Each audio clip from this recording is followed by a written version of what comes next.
Hey guys, so today's video is gonna be about my birth experience with this little one here, Liam, but I call him Ayo. So I gave birth on March 21st, yeah, at like 11:21 a.m. But my labor started since Sunday morning, and I stayed on the couch all day. I didn't say anything to my husband until he was going to work like at 10 at night, and he was like so upset because he was getting ready for work, and here I am like, oh, I'm gonna go to labor and delivery, and he didn't know what to do, so he called his job. He ended up going to work. I didn't go to labor and delivery. I called and they told me, oh, make soup, take a shower, and go to bed basically. I did what they told me to. And then like I was timing my contractions, like I was writing them down, and at like 2 in the morning I was like, I sent the paper to my husband, to show him how far apart they were.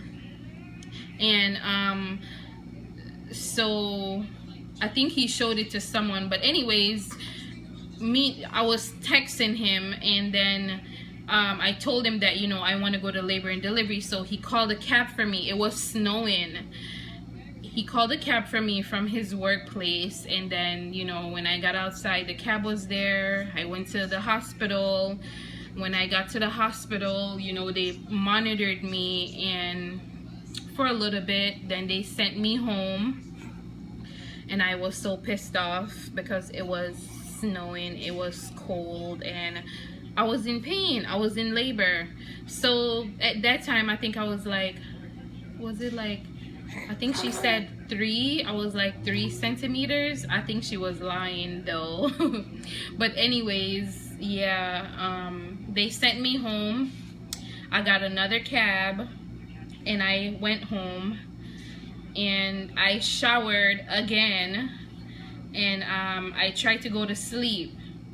No sleep. I couldn't get no sleep. It's like I feel like the shower didn't soothe my body. I didn't feel good. I was in pain. I was crying. And then I was texting my cousin like she was sleeping, so when she woke up she texted me. That was like maybe 5 in the morning or something, and then she told me to just go to the hospital and tell them that that I'm not leaving. So I did that. I made sure I had my purse, whatever, my paper with my contractions on it that I've been timing it. So when I got there, I told her not to tell my husband, but I left the house and I got on the bus. The bus is like right outside of my house. Like I live at the right by the bus stop. So I got on the bus because I couldn't bother to wait for the cab. It was snowing, and they lie. They say, oh, we'll be there in 5 minutes. 5 minutes turned into 20 minutes, and I just couldn't wait. The hospital is literally like right down the street from my house. So I got on the bus. I was in so much pain, and like when the contractions hit me, I just stopped and I walked and I stopped and walked and stopped until I reached labor and delivery. So yeah, so when I got there, the lady was like, oh, we may have to send you home again, and I was like, I'm not going home. Like then I had an attitude because I'm like, these people are crazy. Yeah, I had an attitude. I was like, I'm not going home. They monitored me. I was like, I was 6 centimeters then.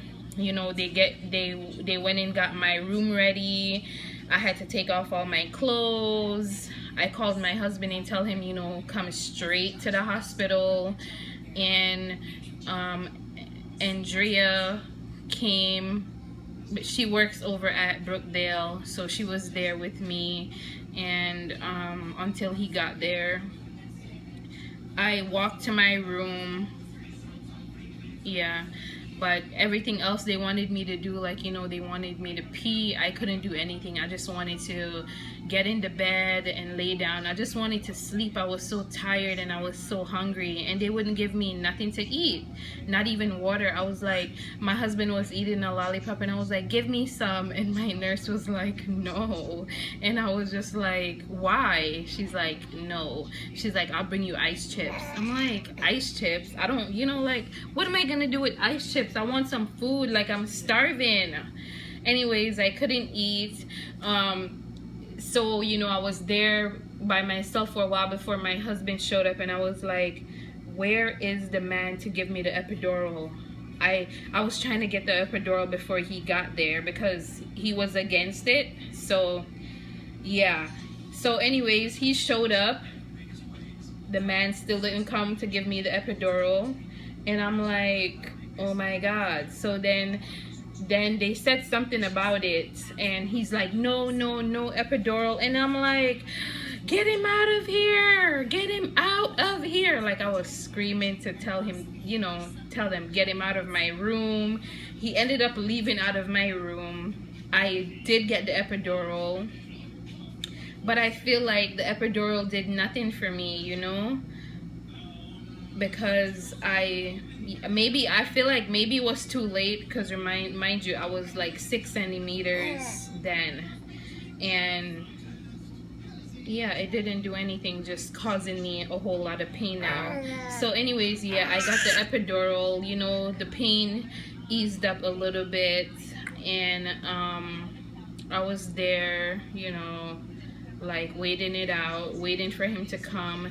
And then I put my bed, I remember I put my head down, all the way down, because I just wanted to go to sleep.